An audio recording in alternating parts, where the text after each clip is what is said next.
বাংলাদেশের সুরাপন্থীদের এই সাময়িক সফলতার পিছনে তিনটি অস্ত্র মৌলিকভাবে কাজ করেছে, যেটা সারা বিশ্বব্যাপী নিজামুদ্দিনের অনুসারীদেরকে ঘায়েল করতে না পারলেও অন্তত বাংলাদেশে তারা এই ব্যাপারে সফল হয়েছে। সেই তিনটি অস্ত্র কি, সেটা ব্যাখ্যা করার আগে আমি আপনাদেরকে বিশ্বব্যাপী বিস্তৃত এই দাওয়াত ও তাবলীগের মেহনতের মূলধারা থেকে বিচ্যুত শূরা নামক এই বিদ্রোহী গোষ্ঠীটির সূচনা কিভাবে হয়েছিল সেটার ইতিহাস একটু অবগত করে নিই।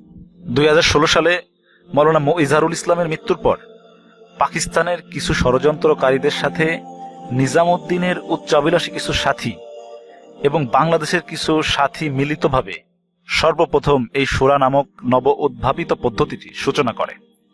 আপনারা জানলে অবাক হবেন, এই ইমারত ভিত্তিক সুন্নতি পদ্ধতির মোকাবেলায় তারা শূরা নামক যে নব উদ্ভাবিত পদ্ধতিটি সূচনা করে, সেখানে যাদের নাম তারা প্রস্তাব করে তার মধ্যে মৌলানা সাদ কান্ধলবি এবং বাংলাদেশের ওয়াসিফুল ইসলামও ছিলেন। অথচ তারা বর্তমান মৌলানা সাদ সাহেবকে যে গোমরা সাব্যস্ত করার চেষ্টা করতেছে এবং ওয়াসিফুল ইসলামকে তারা যে সন্ত্রাসী আখ্যা দিচ্ছে, অথচ তারা এই দুইজনকেই ওই লিস্টের মধ্যে অন্তর্ভুক্ত করেছিলেন। তারপর তারা এই প্রস্তাবটি নিয়ে তাবলীগের শীর্ষস্থানীয় মুরব্বীদের দ্বারে দ্বারে ঘুরতে থাকে, একবার মৌলানা সাদ সাহেবের কাছে, একবার হাজী আব্দুল ওয়াহাব সাহেবের কাছে। এইভাবে তারা ঘুরতে থাকে সমর্থন আদায়ের জন্য। যখন তারা ব্যর্থ হয় তখন তারা ওই লিস্ট থেকে মৌলানা সাদ সাহেবকে, ওয়াসিফুল ইসলামকে বাদ দিয়ে নতুন করে শূরা গঠন করে এবং সেটাকে তারা সারা পৃথিবীতে চালাতে শুরু করে। সারা পৃথিবীতে তারা সফল না হলেও বাংলাদেশে তারা সফল। আসেন ফিরে আসি। আমি আপনাদেরকে ভিডিও শুরুতে বলেছিলাম যে বাংলাদেশে সফল হওয়ার ক্ষেত্রে এই যে সাময়িক সফলতা হয়েছে, এটার ক্ষেত্রে তারা তিনটি অস্ত্র ব্যবহার করেছে। সেই তিনটি অস্ত্রই আমি আপনাদের সামনে এখন তুলে ধরব। শূরা নামক এই বিদ্রোহী গোষ্ঠীটি তাদের এই নব উদ্ভাবিত শূরা পদ্ধতিটিকে সারা বিশ্বে প্রমোট করার ক্ষেত্রে তারা একটি ভিন্ন কৌশল অবলম্বন করেছে। সেটা হচ্ছে, যেহেতু মৌলানা সাদ কান্ধলবি এই শূরা নামক নব উদ্ভাবিত পদ্ধতিটি বাস্তবায়নের সবচেয়ে বড় পথের কাঁটা, এজন্য তাকে আঘাত করার জন্য তারা একটা কৌশল অবলম্বন করেছে। সেটা হলো যে মৌলানা সাদ সাহেবের বয়ানের উদ্দেশ্য, মাকসাদ, এটাকে তারা বিকৃত করে তারা ভাষাগত দুর্বলতা এবং মানবিক দুর্বলতাকে কাজে লাগিয়ে তারা মৌলানা সাদ সাহেব ও নিজামুদ্দিনের উপর থেকে সারা বিশ্বের সমস্ত মানুষের আস্থাকে নষ্ট করে দেওয়ার জন্য এই ভয়ঙ্কর ষড়যন্ত্রে তারা লিপ্ত হয়েছে। আর এই ষড়যন্ত্রের আড়ালে তারা তাদের ওই নব উদ্ভাবিত শূরা পদ্ধতিটিকে দাখিল করেছে। বাংলাদেশের ক্ষেত্রে তারা তাদের এই প্রেক্ষাপটটি এইভাবে তৈরি করেছে যে মৌলানা সাদ কান্ধলবি তিনি কোরআন হাদিস বিরোধী কিছু বক্তব্য দিয়েছেন, যেটা আলেম ওলামারা তাকে সতর্ক করেছে। তিনি যতক্ষণ না শুধরাচ্ছেন ততক্ষণ তোমরা আলেমদের সাথে থাকো, সুতরাং তোমরা আলেম গ্রুপ অর্থাৎ আলেমদের সাথে আছো। ফলে সারা পৃথিবীতে এই দুই পক্ষের পরিচিতি ইমারতপন্থী এবং শূরাপন্থী হলেও বাংলাদেশে এটার পরিচিতি ভিন্ন নামে প্রমোট হয়েছে। সেটা হলো আলেম গ্রুপ, সাদ গ্রুপ অথবা সাদপন্থী, জুবায়ের পন্থী। এটাকে বাস্তবায়িত করতে তারা বাংলাদেশে তিনটি অস্ত্র ব্যবহার করেছে। তার মধ্যে প্রথম অস্ত্রটি হলো সংখ্যাধিক্য ও কওমি নেটওয়ার্ক। এই অংশে তারা তিনটি অংশকে যুক্ত করেছে। প্রথমটি হচ্ছে শূরাপন্থীদেরকে, অর্থাৎ বাংলাদেশে যে সমস্ত সাথীরা শূরা নামক এই নব উদ্ভাবিত পদ্ধতিটিকে সাপোর্ট করেছে, অর্থাৎ তাবলীগের একসময় তারা তাবলীগের রেগুলার সাথী ছিল, এখন তারা শূরাপন্থীদের পক্ষে আছে। এই হলো একটা। দ্বিতীয়টি হলো কওমি নেটওয়ার্ক, অর্থাৎ হেফাজতকে তারা ব্যবহার করেছে, হেফাজত ইসলাম। তৃতীয় হলো যারা পূর্ব থেকেই তাবলীগ বিদ্বেষী ছিল, বর্তমানে খুব তারা তাবলীগ প্রেমী হয়েছে, যদিও দেখা যাচ্ছে, কিন্তু তারা একসময় তাবলীগ বিদ্বেষী ছিল। এরকম অনেক দল রয়েছে বাংলাদেশে, অনেক বক্তা রয়েছে, এমনকি অনেক ব্যক্তিও রয়েছে যারা তাবলীগকে বেদাত বলে আখ্যায়িত করত, অথচ তারা এখন শূরাপন্থীদের সাথে যুক্ত হয়েছে। এটার অন্যতম কারণ হচ্ছে 2024 সালের বৈষম্য বিরোধী ছাত্র আন্দোলনের মাধ্যমে বাংলাদেশে যে একটি সম্ভাবনা তৈরি হয়েছে, এই সম্ভাবনাকে কাজে লাগিয়ে সামনের নির্বাচন এবং ক্ষমতাকে কেন্দ্র করে যে ইসলামী দলগুলোর মধ্যে একটা ঐক্য সৃষ্টি হয়েছে, সেই ঐক্যটাকে এই তাবলিগের দ্বিতীয় পক্ষ তারা এটাকে খুব সুকৌশলে ব্যবহার করেছে। এক্ষেত্রে তারা কওমি নেটওয়ার্কটিকে খুব সূক্ষ্মভাবে ব্যবহার করেছে। আপনারা জানেন যে বাংলাদেশের যত কওমি মাদ্রাসা আছে, এই সমস্ত কওমি মাদ্রাসা কওমি বোর্ড দ্বারা নিয়ন্ত্রিত হয়, আর কওমি বোর্ডটি নিয়ন্ত্রিত হয় হেফাজতে ইসলাম দ্বারা।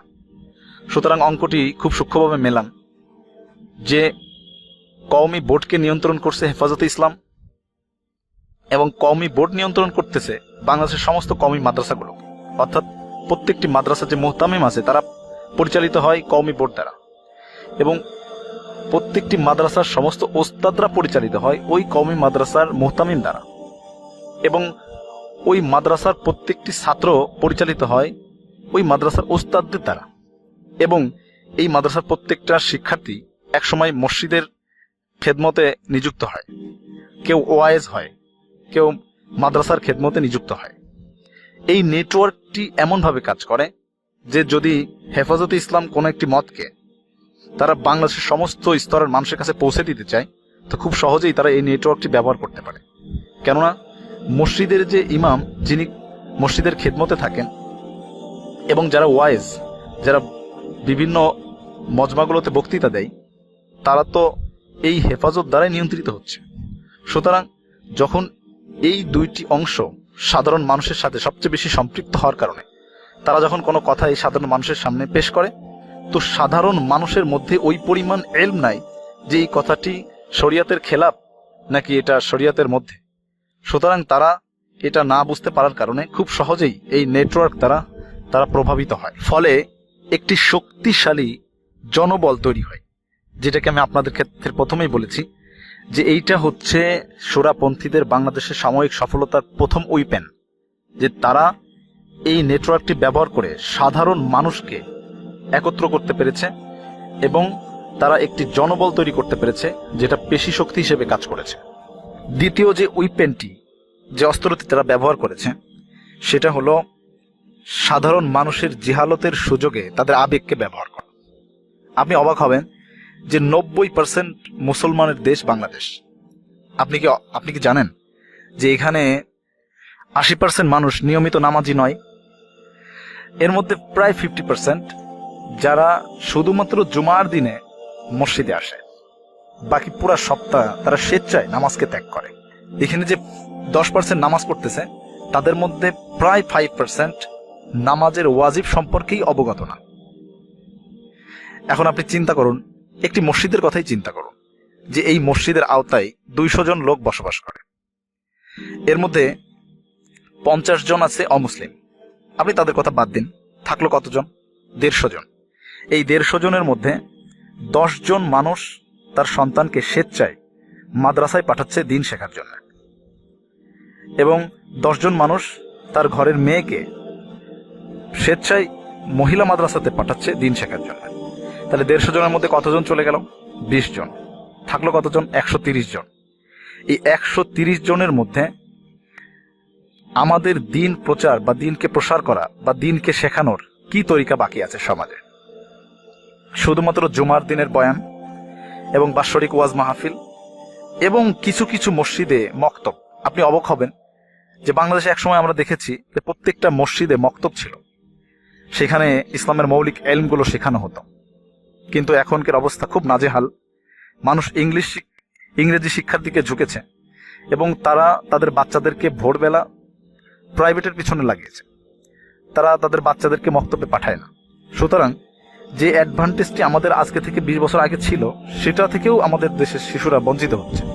ফলে যে এত বড় একটা সংখ্যা মুসলমান হওয়া সত্ত্বেও ইসলামের মৌলিক এলেম এবং ফরজ এলেম থেকে বঞ্চিত থেকে যাচ্ছে। এই যে সমাজে মূর্খতা তৈরি হচ্ছে, দিন সম্পর্কে যে জিহালত, এই জিহালতের কারণে সাধারণ মানুষ ধর্মভীরু না হয়ে ধর্মান্ধতে পরিণত হচ্ছে। ফলে এই সংখ্যাটাকে খুব সহজেই যে কোনো গোষ্ঠী তাদের নেটওয়ার্ক দ্বারা নিয়ন্ত্রণ করতে পারে। আপনি দেখবেন বাংলাদেশে কাদিয়ানি যে গোষ্ঠীটি আছে তাদের সাথেও কিন্তু কিছু সাধারণ মানুষ যুক্ত আছে। আবার দেখবেন আপনি যারা হিজবুত তাওহীদ আছে, আপনি তাদের সাথেও সাধারণ মানুষকে দেখতে পাবেন। এটার মূল কারণ হলো আপনি মানুষকে ফরজ এলম এবং দ্বীনের যে জরুরি এলম এটা শেখাননি, শেখানোর ব্যবস্থা করেন। ফলে জনগণের একটি অংশ এই যে কওমি নেটওয়ার্ক এটির সঙ্গেও যুক্ত আছে।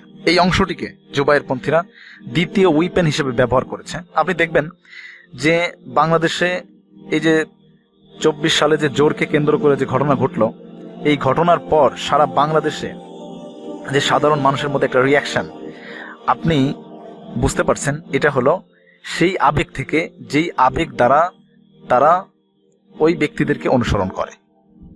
আপনি একটা পরীক্ষা চালাতে পারেন।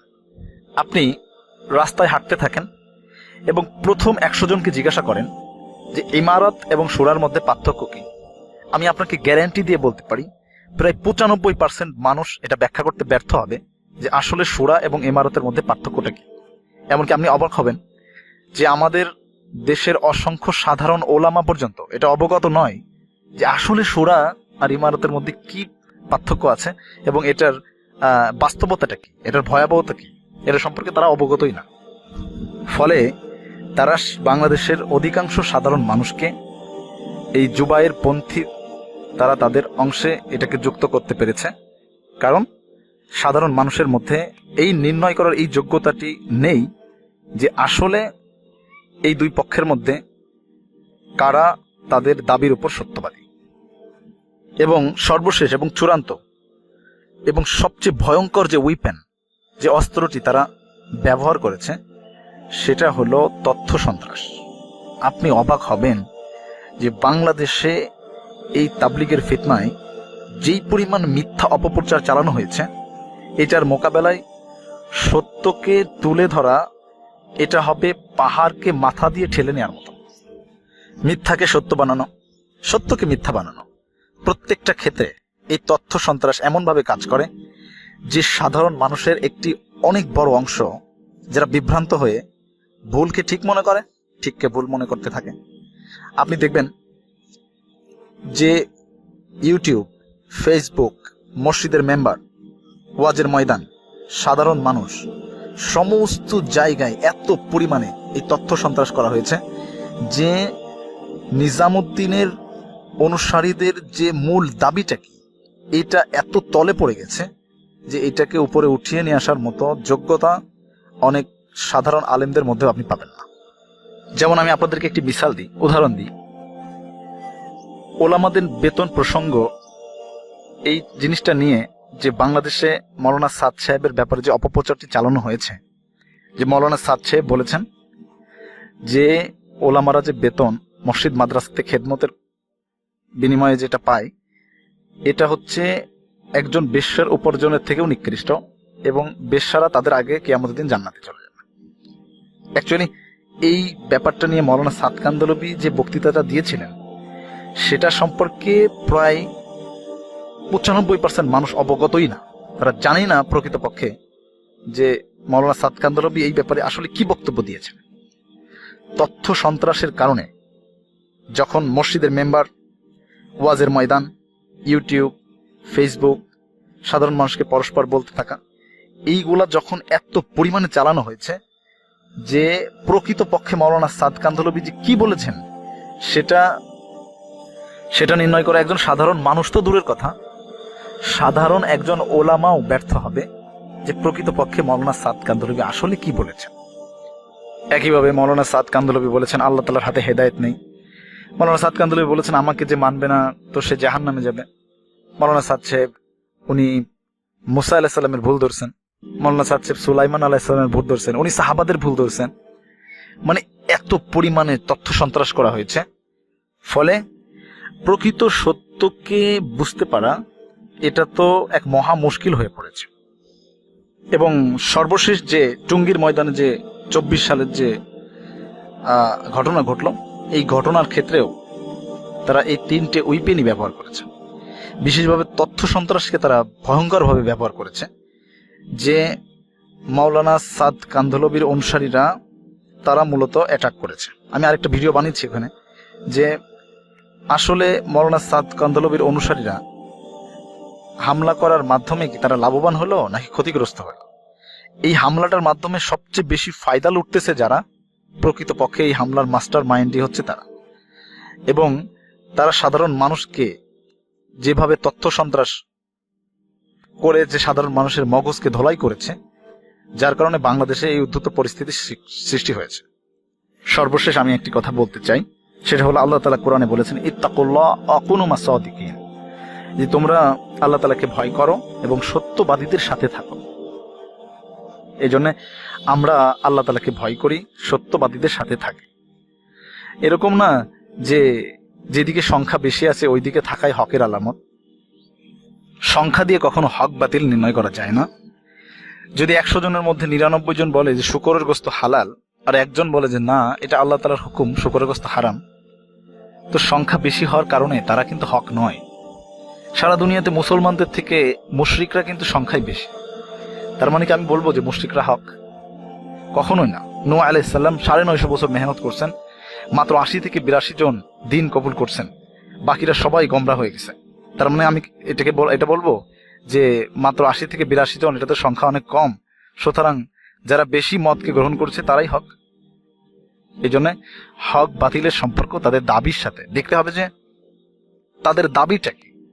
এই দাবিটা যদি শরীয়ত সম্মত হয় তাহলে তারা হক সাবিত হবে, আর যদি দাবিটা শরীয়ত সিরাত সুন্নতের খেলাফ হয় তাহলে সেটা না হক প্রমাণিত হবে, যদিও সেটার পক্ষে 98% মানুষ 99% মানুষ জমা হয়।